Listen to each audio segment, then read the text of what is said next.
Now it's streaming live. So everyone, yeah, now we are live. So the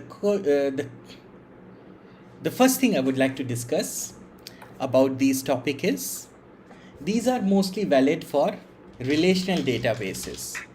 So what all relational databases have you used? So just question to everyone.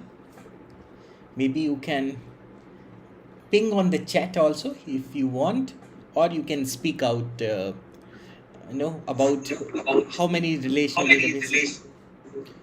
Yeah, I used DB2, I used Oracle, Sybase, Postgres, MySQL. All these I have used in production. Okay, almost all of them. Yes, great. Yes. So you said it's DB2, Sybase, Postgres. Great. Now, yeah, I think I have the list. So most popular one commercial database is Oracle. Then MySQL is an open source database. It is very popular. Many applications of different sizes. MySQL, just I'm kind of giving you all an overview of all the databases and their importances, because every database is playing a very key role. And Oracle, I would say, is a multi-model database. That means it is relational, plus it is also in the latest versions supporting NoSQL data storage as well. So that's why it is multi-model. It has capability to store geography, geospatial data, NoSQL, and many different kinds of storage mechanism it has. So in NoSQL you have key value store and columnar store, right? And then this is a commercial database. So it has a licensing. It is also available on cloud, right? So one question, Tarun. Yes. So I always have this question. So what is HANA? HANA sits between Is both NoSQL relational database. and NoSQL, Yes, right? Because yes. yeah, okay. Correct.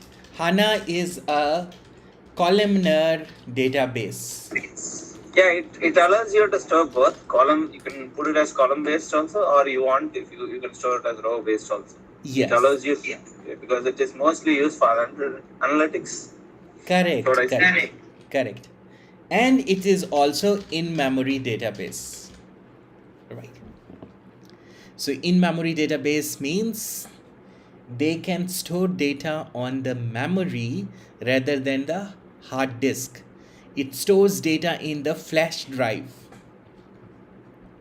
So the advantage is that way it is very fast.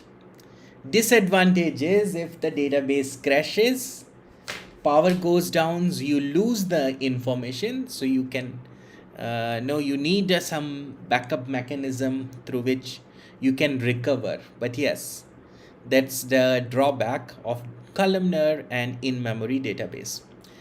So this is another SAP database, right? So this is SAP HANA DB, which we are talking about. We're just talking about. But yes, for this discussion, this is not relevant. This database is not relevant. MySQL, coming back to, we were discussing too about MySQL. MySQL is an open source relational database, and this is very popular, and this is also owned by oracle.com. Yeah, Oracle as an organization. So Oracle offers two databases. One is the Oracle database and the other one is MySQL database. Other leading database, this is also very advanced and very popular database. This is Postgres. Postgres or PostgreSQL, right? It's popularly known as PostgreSQL. And this is also open source. and it is very advanced as well. And another thing is it is also object oriented database. Anyone having no idea about what is object oriented database? Or to be more specific, object oriented relational database. Correct? So just let me give you a brief about object oriented databases. Object oriented databases are databases where you can inherit. So Postgres supports inheritance. So if you have a person table and you can create then an employee table and you can inherit the columns from the person table. So it supports object orientation. So this is very powerful feature of Postgres. Postgres also has various other use cases. It can store JSON, it can store blob, it can store geospatial databases as well. That means it can store longitude, latitude, it can store geometry, it supports. Yeah, I think it even supports time series. That's what I saw. Geometric? Okay. Time series. Which one? Postgres, like your InfluxDB. Okay. Postgres allows you to store even time series data, like your Yes. logs, right? Correct. It's very powerful. It is capable of doing that. Yes. It's also an extensible database. There are core components and there are extensions available, right? So yes, Manoj also mentioned about time series databases. This is another very good area or very popular area about databases. So time series databases are databases. Example is InfluxDB, and this can store real-time information or KPIs which you can show in some reports or graphs, right? So real-time graphs and all which you see, these time series databases are databases which allow frequent insertion, and they allow real-time information such as some KPIs. For example, it could be your performance report of CPU utilization, memory consumption, and popular example is InfluxDB, and there are other databases also which supports it. DB2 is a commercial database from IBM, right? Sybase is acquired by SAP. It was a database. Earlier, Sybase was a different company, but yes, now it is also owned by SAP. And then just one more database worth mentioning is SQL Server, Microsoft SQL Server, right? So this is again a relational database. Okay. Yes. So relational database, and this is from Microsoft. So these are the popular databases. Now, worth mentioning, I would say, must know for all full stack developer is these databases, either MySQL or PostgreSQL, because this is also available on the cloud by all the providers. AWS, Azure, and Google Cloud, they do support these databases on the cloud, and these are open source and very popular databases. If you learn them thoroughly, then this will be a good skill set for you to be an excellent full stack developer on the relational database side. Nice. Now coming to the topic about transactions. Okay, but before I introduce this topic, I'll also introduce some concepts which are interesting concepts. Database supports tables, we know. Database supports, in the tables you have rows, you have columns, you have keys, which is primary keys and foreign keys.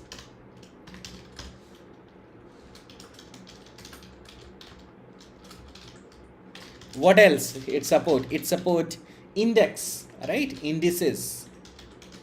I'll write like index.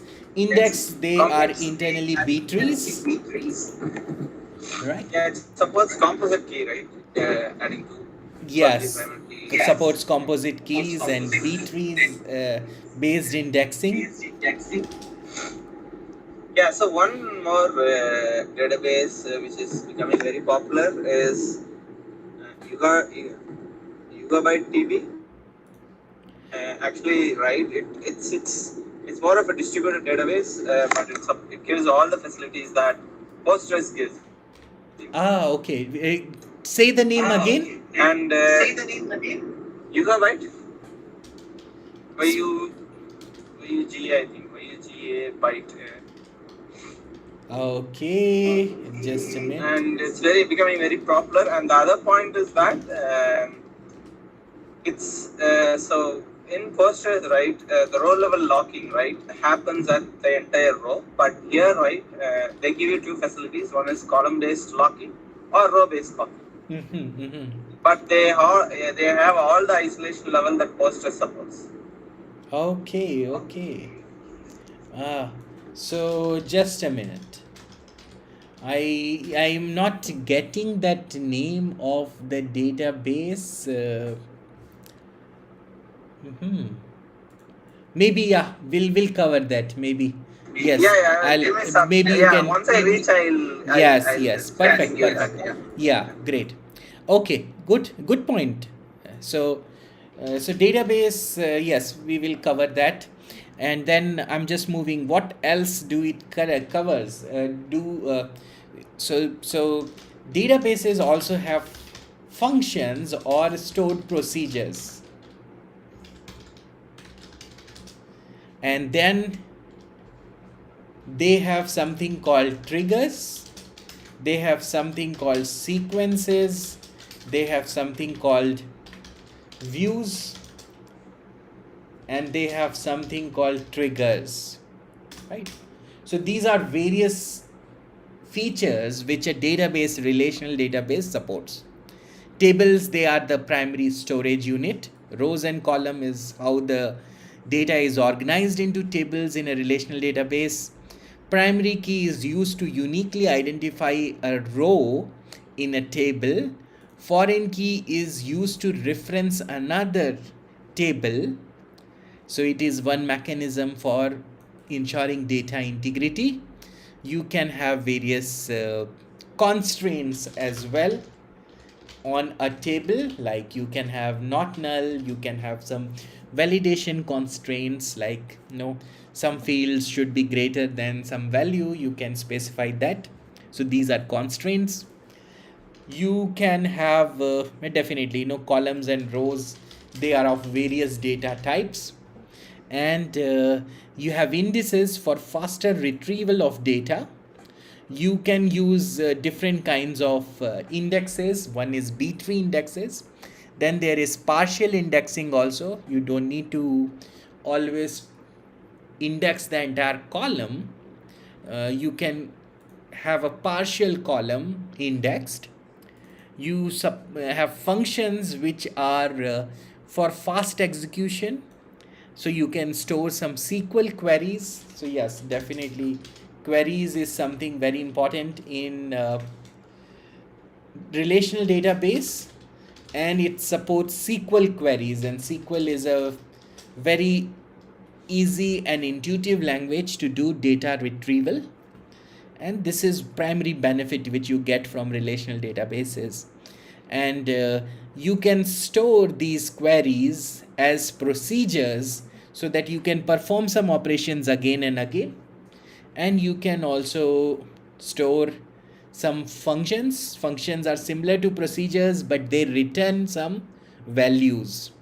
So it could be they can return some set of values, composite data type, or they can return some unique values. Then you have triggers.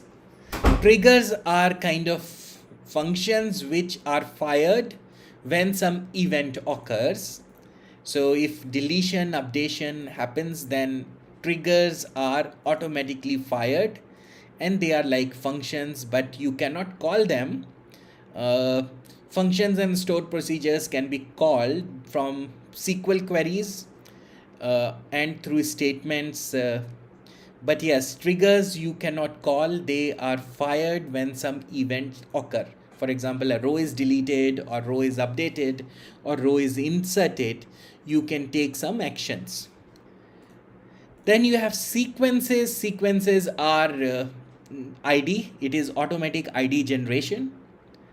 And then you have views. Views are kind of table, but they store data for easy access, and they can help you in limiting the access of database. In addition, you have, database do supports roles, and they supports users group. So these are various topics which you should be aware when you are learning any relational database. And then for today, which we are focusing this session on, is they support transactions, locks, right? And we should also take care of deadlocks. Yeah, this is not a feature. Deadlock is a condition where you have a situation where multiple resources are waiting on each other indefinitely, and there is no progress, and this can be a very bad situation for the database, and this may impact the performance. And so we should learn how to prevent these deadlocks. So we'll learn how to prevent the deadlocks in later part of the sections. So I think all these key concepts are clear. So do you all know, or you have any queries on these key concepts? Yeah, Tarun, one question. So deadlocks, right? I think Oracle can auto detect deadlock on a query. Yeah. Right? Correct. Yes. So yes, Oracle is the most advanced database. It was the first relational database, and it has a very advanced locking mechanism, and then it offers various solutions for detecting and preventing deadlocks also. Commercial, there are also a lot of solutions which can help you prevent deadlocks, but it is always important for developers to understand how to prevent deadlocks, what are different kinds of prevention strategies, because if you take care of preventing deadlocks, that is most ideal, because rather than relying on your applications, it will prompt you to prevent the deadlocks, but it's like your compiler can detect problems in your code, right? They can optimize the code also, but we should also know how to write efficient code. In the same way, in the first place, we should always try to avoid and prevent deadlocks. This way we always write good code or procedures, and this will help to ensure smooth operations of the database. Great. So now coming to, yes, a few more things. We also covered that databases also supports various mechanism for backup and recovery and replication, etc., which Manoj has covered already.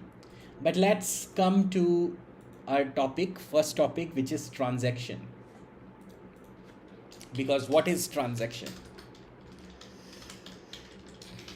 Right. So transactions is a way to group operations, right? So it's nothing but it's a group of operations, and this is completed as a single unit.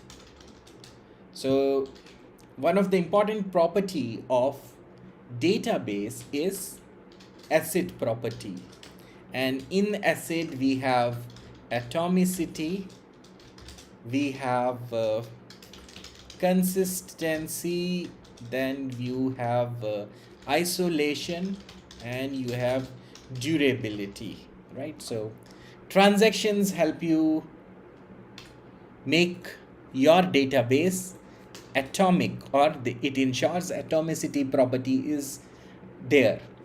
What does it mean is that there could be group of operations which can be completed all as a single unit, but in case they fail, they can be rollbacked or they can be reverted all as a single unit. So classic example is, assume you have accounts table, right? You have a table called account where you are storing maybe the ID of the account, maybe the holder, account holder, and maybe the balance, right?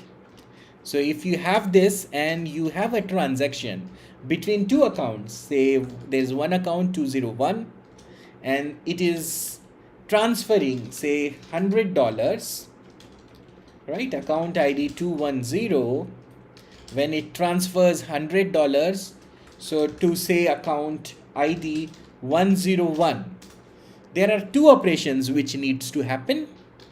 So in 201, whatever is the current balance, it should get deducted by $100, and whatever is in the other account, account ID 101, it should get updated by $100. If any one of these statement fails, both these operations should get rollbacked, otherwise the database will become inconsistent, right? And this will be a problem because you will create money out of nowhere and bank will lose money and credibility. So in this case, you should have two operations within the same transaction, and you can commit if both of them succeeds, and if they fail, then you can roll back, correct? So can anyone give so you have a table account, you have the columns as let's call this names for simplicity, and then this is your account balance, right? ID will be of type, let's say we can use integer or a string, right? And name will be of type characters or string. Characters in database, they will be written like varchar, and maybe say 50 is the size of the name string, maximum size this can have. And balance is in some databases you have money data type, so you can treat this as a money, or it could be a decimal data type. You can write like this, maybe 92. So this means you have overall 9 digits,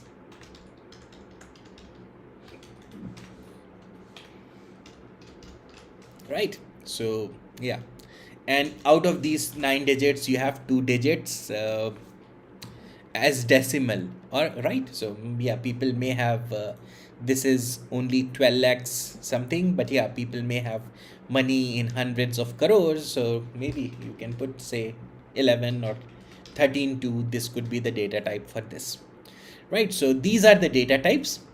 Now what we'll do is, in case I have to credit into account $100, okay, $100, 100 rupee, whatever may be the currency. So the SQL statement will be update the table and the table update would be, we have to update account, right? Table. Okay, let me write the account name in camel case, and say we say set balance, whatever is the balance plus 100, right? This is the SQL statement for updating or for crediting $100 to an account. Now to debit $100 from the account, right? Or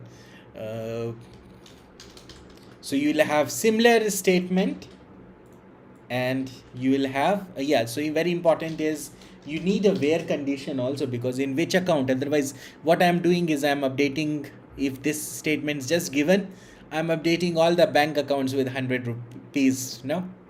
So what I'll do is we'll put where condition, because the transfer is to a particular account, right? So we can say it's 101 account which is getting credited 100 rupees, and the other way around is I would have to put a where condition again, and I say 201, because otherwise if I make this mistake and execute the transaction, then everyone will get 100 rupees deducted. But yeah, if I put this where condition, then only one account will get deducted by $100.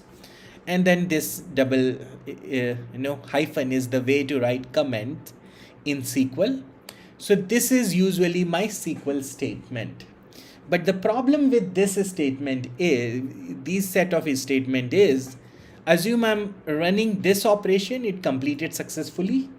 But when I ran the second one, the database crashed or some error happened, and this could not succeed, right? Or the other way around also.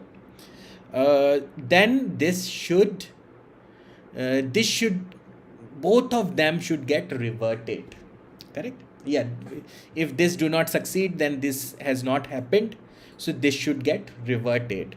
So it's very important that we roll back it in both these cases. So then that means this is a transaction, and to mark a transaction in SQL, it is very simple. You just say begin, right? Short form, this is short form from begin transaction, and then at the end you can use commit, correct? So commit is the way to commit the transaction. So this makes the statement automatically, the database will understand that this is one transaction. Understood this?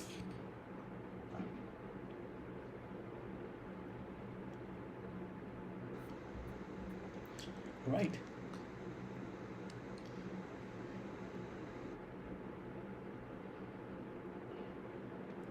Any queries on this?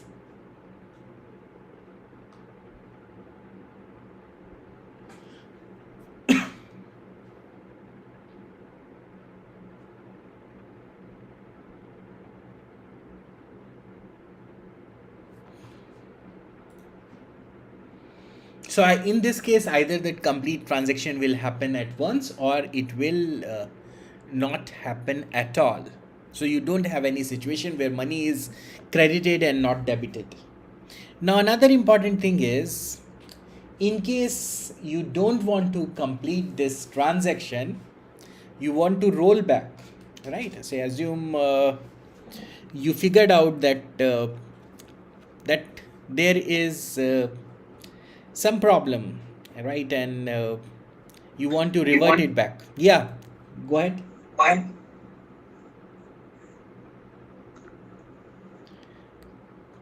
Come again, you had some query.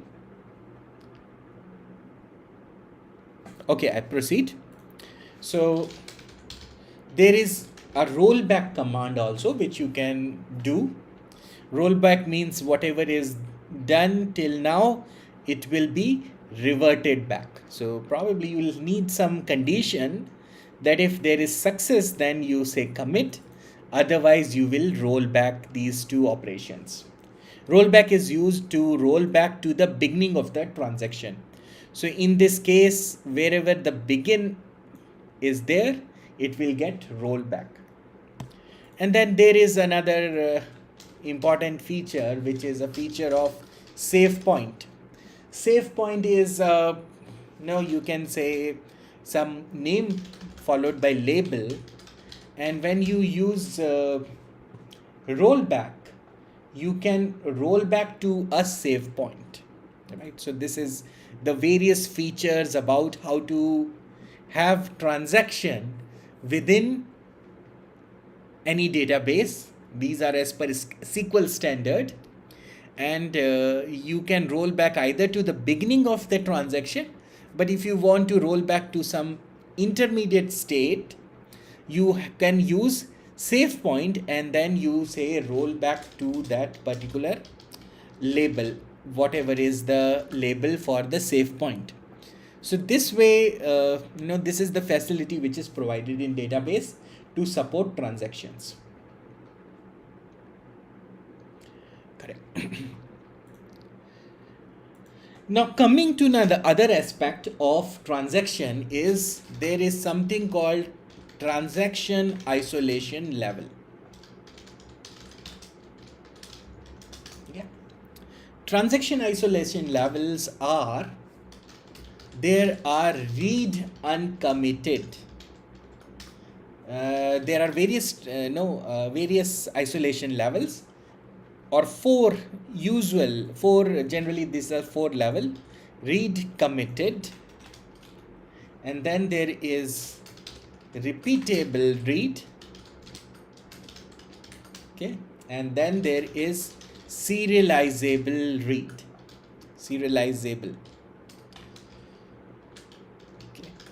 So these are the transaction isolation level, and this you should understand very well, because as a full stack developer, if you're designing any database application, you will use it and you will need to know about it, right? So I'm just taking it to the next page here.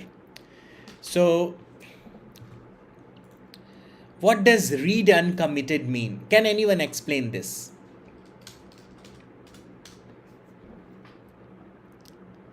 Okay. So read uncommitted means even the uncommitted, if there are 2 transactions, Yes. one is writing a data, the other is reading, and if it is in a read uncommitted, then the write, even before the transaction 1, say the one is writing, that is not yet committed, that is also visible to the transaction 2, which is also reading. Yes. So what actually happens, it's also called dirty read, right? So whenever a database is getting updated, first thing is there will be write ahead log, or this is a temporary record which will be created. It will not be persisted permanently. So in the read uncommitted isolation level, it may happen that when you are reading, and if you think about that, okay, if there is a cluster of databases and there is a write in one of the database, and if you allow uncommitted read, then you may have inconsistency in the reads when you read the values multiple times, correct? This is not usually recommended, but if someone wants to just if for the sake of fast read write operations getting the most updated value, in some scenario, if your speed is more important but accuracy is not that much important, then you can utilize it. But otherwise it may result in multiple clients getting different values, and even getting uncommitted values as well. And if the transaction is rolled back at later time, then the clients will have some wrong data in their in their application. So this is the most I would say, flexible or least restrictive transaction isolation level. Next is read committed. Read committed is it prohibits reading uncommitted data. Only once the data is committed, it will be read. Mostly, this is the default isolation level, right? Even in some of the some of the relational databases, they do not support this. So this is the default level, and it means after only committing, you will be able to read. And Postgres, they support this level. So what you have to do is, in order to enable this level, what you can do is, there are few commands. One is show transaction isolation level, right? So if you run this command, okay, transaction should also be yeah. SQL is anyway case insensitive. So whether you write in capital or small does not matter, but I generally prefer writing all the commands, SQL commands, in capital, all caps. So if you write this command, you will see what is the current isolation level of a database.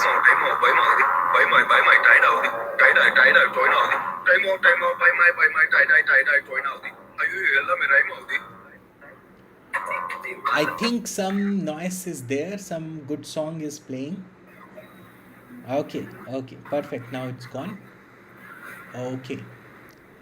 So this is about how to see the current transaction isolation level, and you can set isolation level by within the begin statement itself. You can just say begin transaction, or you can just say begin transaction, and then you can put the isolation level to the desired level.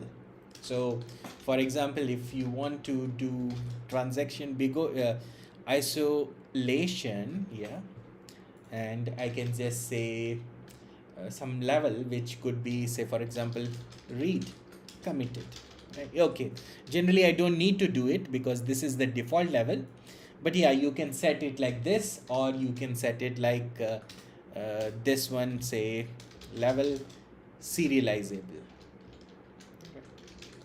right? So you can set the isolation level. This transaction is optional, you can remove it also. So begin isolation level serializable, and rest remains the same, right? And then yeah, you can even use repeatable reads and serializable reads as well. Now these are more restrictive reads.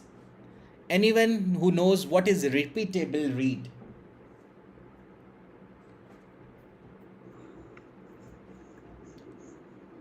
Repeatable read is like it does a it is a higher than these two isolations. Yes. Where it does a locking at the row level, completely locks the rows, which is about to get written. So this is where you have this pessimistic and optimistic locks, which plays a role in the repeatable read, because say that there are true transactions, and one is trying to update the same row, and one is that. So the transaction 1 gets the lock, and the transaction 2 is about to change the value, comes and waits until the transaction 1 completes. It has to wait. That's more of an optimistic, being optimistic. Whereas Yes. pessimistic is like it will throw an error. It will not wait, it will just throw an error. Right. Yeah. So here we see that I guess there is also a guarantee that whatever data that is read is actually, correct. correct. Yeah, absolutely. Because in read committed, we say that whatever is committed will be read, but there may be inconsistencies between different clusters. So you are reading the committed data, but maybe it is not replicated to all the instances, and you may get some inconsistencies. Again, this is all internals of the database. I'll cover the internals in a separate session. But yes, you need to understand the architecture of database. But yes, you just need to understand here that repeatable reads ensure that if you are making multiple requests to read the data, in all the reads you will get the same result. But in case of read committed, you may have multiple queries run on the data, and you may get different values even if the data is not getting modified, right? Because there could be some delay or replication lag, etc. But yes, this is repeatable read ensures that your data is always repeatable or exactly the same if multiple queries are run in different times, and you will get the data exactly same data even if you run the queries multiple times. There's something called phantom reads, right? So this is one important term which you should understand. Phantom read. Anyone knows what is phantom read? Manoj?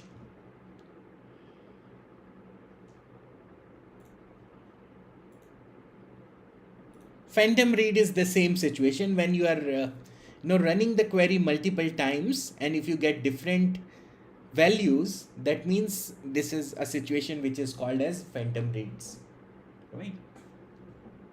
So this repeatable read will not allow phantom reads. And the most restrictive transaction isolation level is the serializable level. It guarantees same results even if multiple times the query is run, and it also prevents transactions from modifying the data.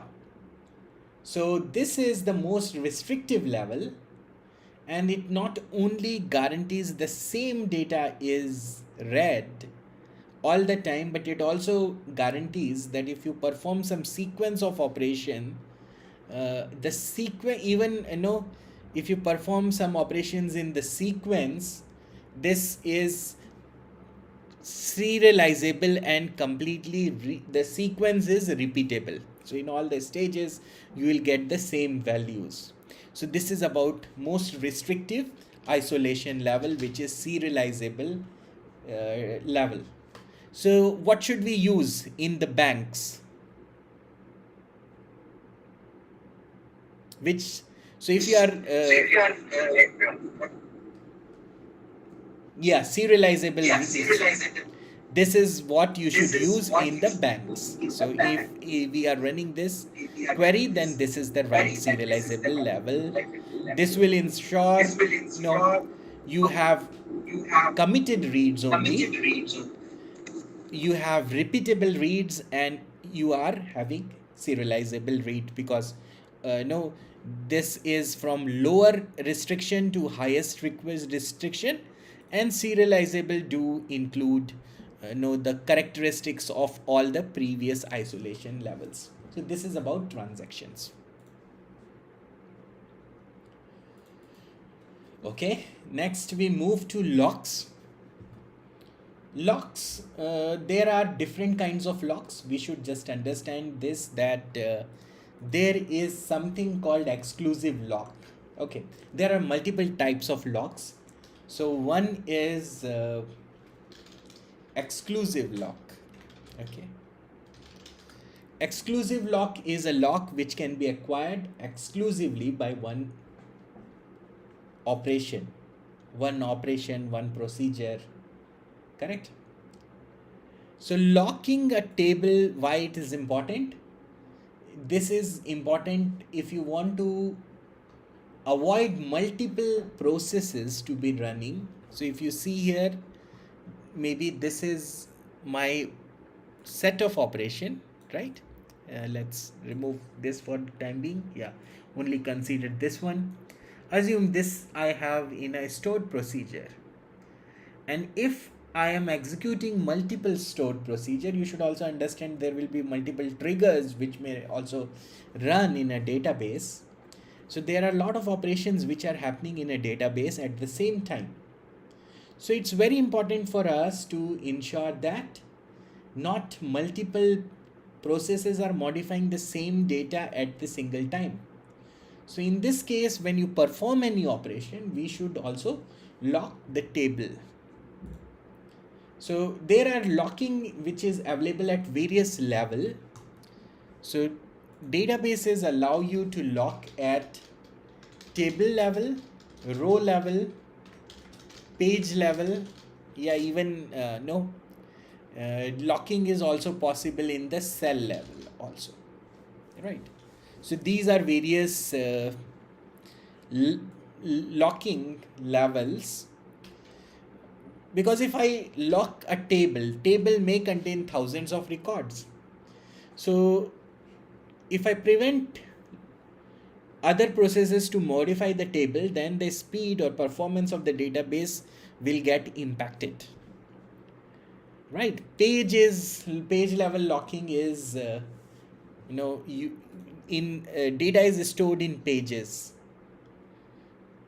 so you can lock on a page level, or you can lock at the row level, and you can lock at the cell level as well. This is the most smallest granular wise locking, because if you are locking just a cell, then other processes will be allowed to consume or write data to other cells. So this will have least impact on the performance. But yes, row level, page level, table level may have some impact on the performance. So to lock a table, the SQL syntax is, you say lock table, and you can give table name, say for example account. I just use good coding conventions, so account, and then I can say the mode, which is exclusive mode, right? So then what actually happens if I use this locking, then this table is locked and is exclusively available to the current process, and there is no way to unlock in Postgres. But yes, when the transaction completes, lock is released, so lock will be available for the entire transaction, and there's no unlock command automatically when you complete the transaction. That means a transaction is completed either on commit or on rollback, the lock will be released. So there are various kinds of locks. I'm just putting the list of locks. So you have access share lock, access exclusive, row share, row exclusive, share. So these are various kinds of locks.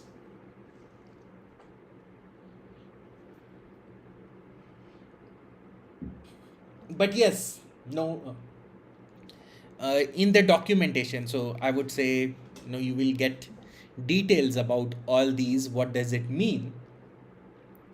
But some things which are important to understand here is, there are two kinds of locks. One is exclusive lock, and another one is, as we see, is a shared lock. When we share lock, other processes can also acquire the same lock, right? So you are seeing basically two different kinds of locks. One is share lock and another one is exclusive lock. Exclusive lock is now no one else can get the lock to this table, and they cannot modify. But then when I have share lock, other processes can also acquire the lock. Share lock is used for reading, because when you are reading, maybe you want to prevent other people to write, but you would like to allow multiple processes to read. So you can use in that scenario shared lock, but writing will be prevented in that case, right? So shared lock can be acquired by multiple processes. So if you have 10 clients, all 10 clients will be having this lock, and they can read at the same time, but no one will be able to write. So this is good use case where you will need share lock. But if you are writing, then you should have an exclusive lock. so that only one process can write at the same time, and transaction has a good isolation level, and this is done through exclusive lock. So this is difference between shared and exclusive lock. While using lock, there could be situation where you may have two processes which, say for example, you have assume some resource. Let me draw some diagram here to make you understand this. So deadlocks can happen if assume you have some resources. Let's say there are two processes. I'll put this as circles. So this is two processes. One is called process 1, and now other one is called process 2.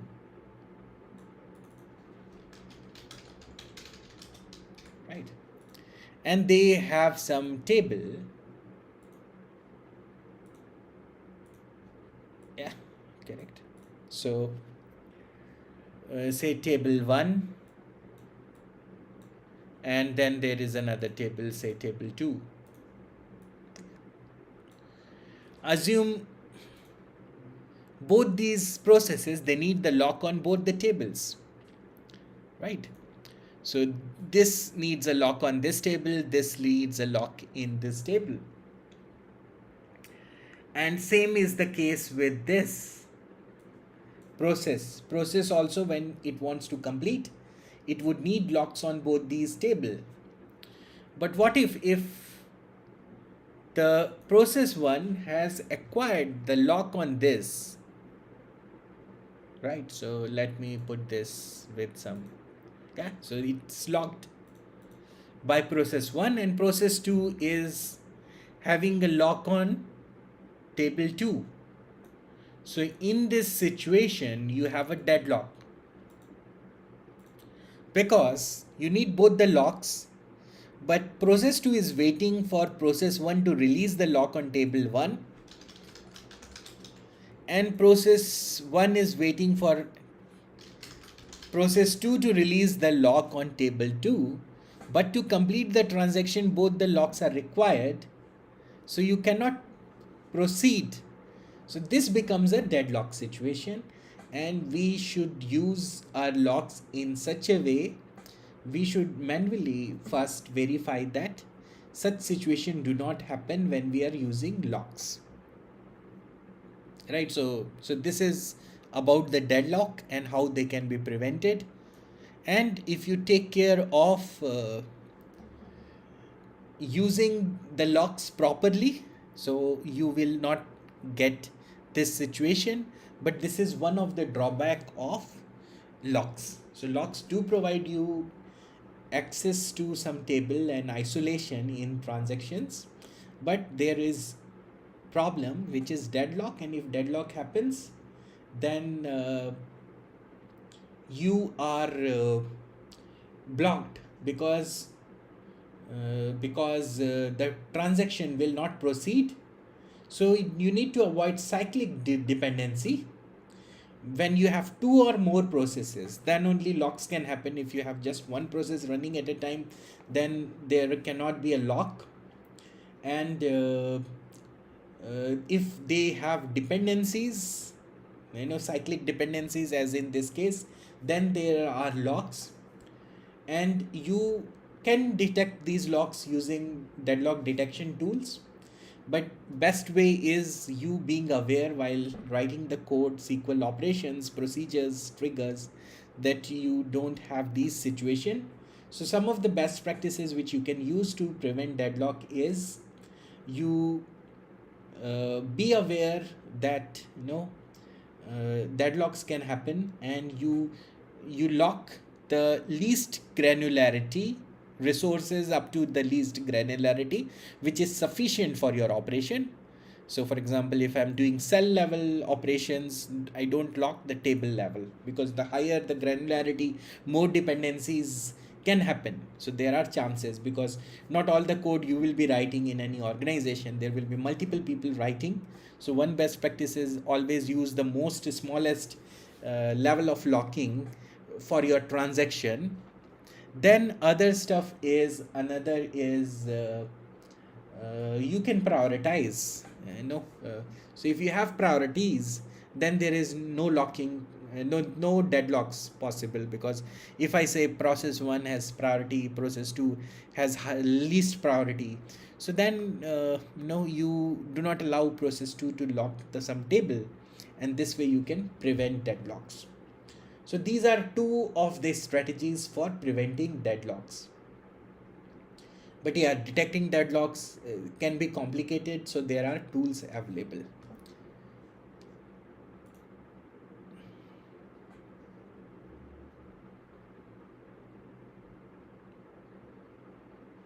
Great. So that was all about this topic on transactions, locks, and deadlocks.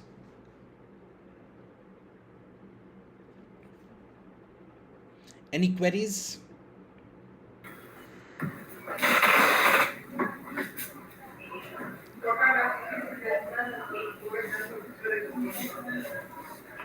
I'm good.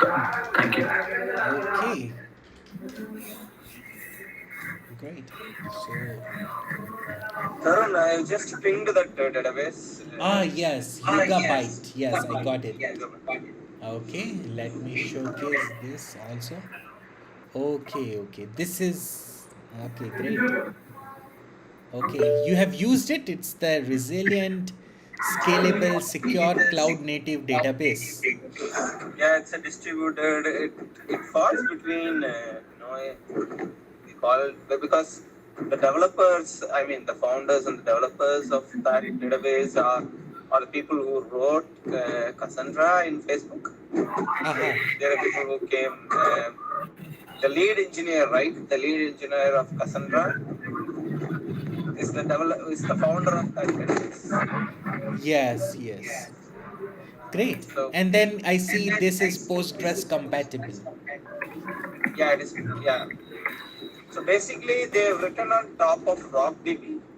That's what they tell. They use RockDB on top of that. They've written this, and it is a distributed database, and this, Awesome. yeah, that's what they're more of distributed. Yes. So I see here that this is latest things are sometimes always greatest, because they will take care of the limitations of earlier technologies. And then I see, okay, they have a customer list also. Wells Fargo is a big name here, and Rakuten, and yeah, all these are big brands. So a lot of people are using it. Okay, great. It's being used in blockchain, energy, financials, lot of different domains, and it has these features: replication, geo distributed data, high performance, high availability, resiliency. Okay, hybrid cloud, multi API, multi cloud. Okay, great. Yeah, so they have a course on a database, and it is actually free. It's really wonderful. Okay, you went I through tell that people course? if they want to know. Okay, you went through that course? Yeah. Went through that course. So you Okay. want to really understand how underlying things work in a database, like replication, how like they use RAF concession algorithm, consensus algorithm. Sorry, consensus algorithm. They explain how RAF consensus algorithm works, and they tell how they use it in Gigabyte Okay. DB, how RAF consensus algorithm is used. So RAF is a single leader, right? Yes. It's a single leader consensus algorithm. So they tell you how things internally work. So it's really Okay. good if you really want to understand how databases are built. Then their course is really awesome. And the Okay. other point is every Friday, right? They conduct a course on every Friday. They conduct a course on database of Gigabyte, and that is where you really want to understand how isolations levels work. They give you they actually do a hands-on session on the Gigabyte Okay, TV. okay. So yeah, Great, awesome. so Because yes, uh, yes, these things are hard to get. and yeah. So another thing is there is one guy in Twitter. His predominant work is on databases. So he writes a lot of articles on it, and he has 20 years of experience in database, SQL optimization, and all these Java query optimization, all these. Yeah, his name is Vardal, I think. I can send you the link of the Twitter link, Twitter ID link, and he keeps on posting a lot of things. If you really have any doubts, right, you can just reach out to him, or by looking at his post itself, you'll get a lot of information. So Sure, sure. this Just guy do has share spent this a book post. on that. That will be useful. Great. And two things I'm doing also, I'll just share. I have created two courses. One is the Mastering PostgreSQL course, which will cover everything which I taught and know all the concepts which someone should know to master PostgreSQL. And other course which I'm creating is how to crack database interviews for engineers, and this will also be for data analyst also. So here I'll be covering big data part. So this is relational databases, and then the second course which I will be doing is on big data and data analytics, and also it will cover interview tips for answering interview based questions. All right. So these courses Okay. they should be coming in few months in educative. Great. So one thing is that I'm moving away from technical world to product management. Yeah, they finally decided to need product management. Awesome. Congrats. But yes, you will still be technical. You will manage the Yeah, product yeah. roadmap as well, and also you would need to be know part of design reviews, and you can drive the design also. Yeah, that's right. Awesome, awesome, great, cool. So anyone else has any questions?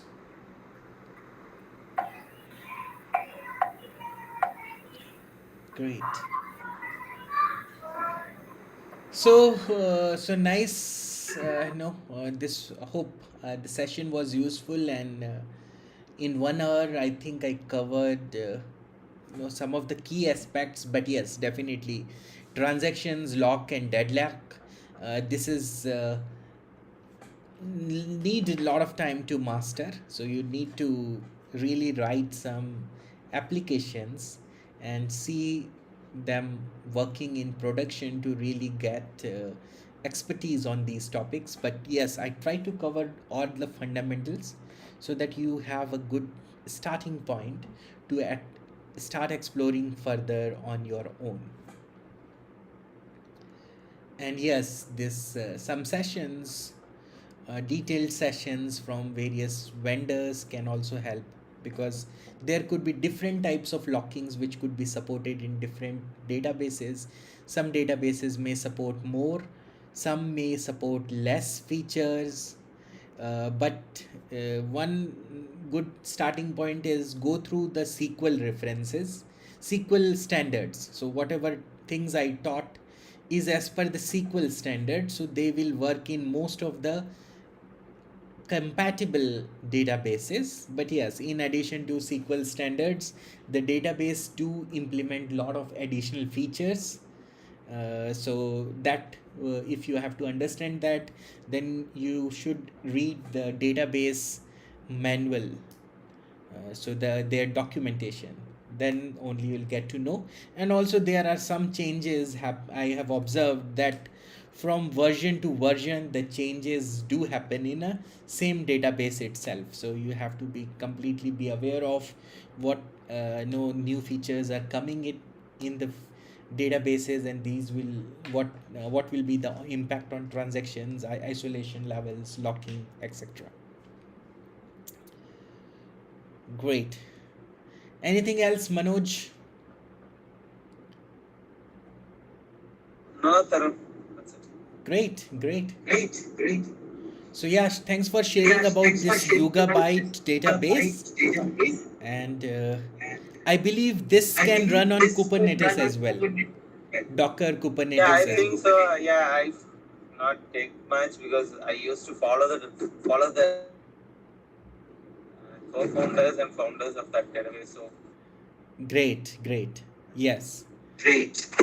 Yes. So yes, The if other point is there are, yeah, I think there are a couple of databases. So one is like this is geo distributed database.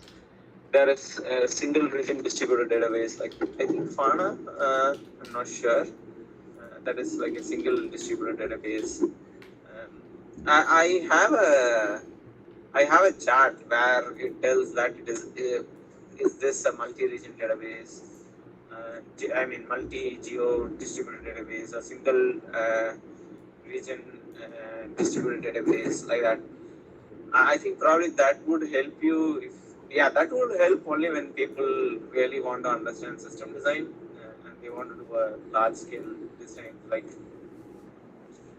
geo correct. distributed data. That is when that is needed. But yeah, they can get an understanding about it. I have a chart for it.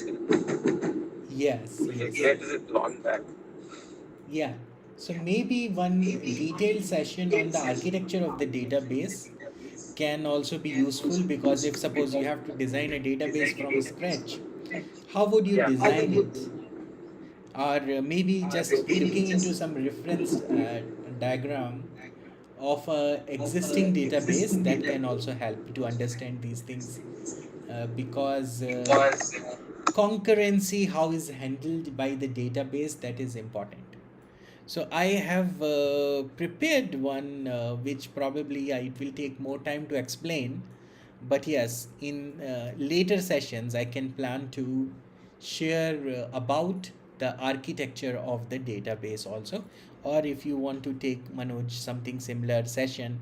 So for example, how database is architected. If you see in this screen, you have so many components here, so it is really good to understand the architecture of database. This also helps to design applications in a very effective manner and take care of all problems, and how to deal with them. So understanding of a database at architecture level is a must, whether you are a software engineer, full stack developer, or a database architect, or data scientist, or data engineer. This helps to optimize the queries. So yeah, this probably may will cover in some later sessions, but yes, knowing some fundamentals is important. And then once my course is released, I will also share it. Hopefully I will get this completed sooner and should get released in few months. So yes, both these will cover each and every detail.